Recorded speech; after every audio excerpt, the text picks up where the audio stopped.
High বন্ধুরা, আজকে আমার নাতনির অনুষ্ঠান।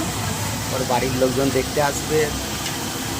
এই থেকে সব তোমরা সবাই দয়া করবেন। কেমন আছে তোমরা জানাবেন বন্ধুরা।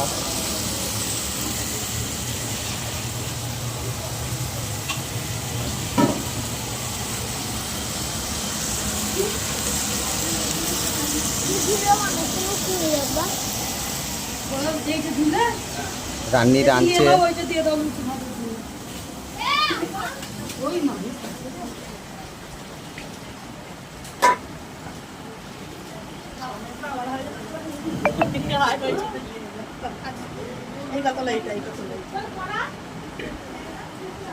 একদিকে লুচি হচ্ছে, একদিকে রান্না হচ্ছে।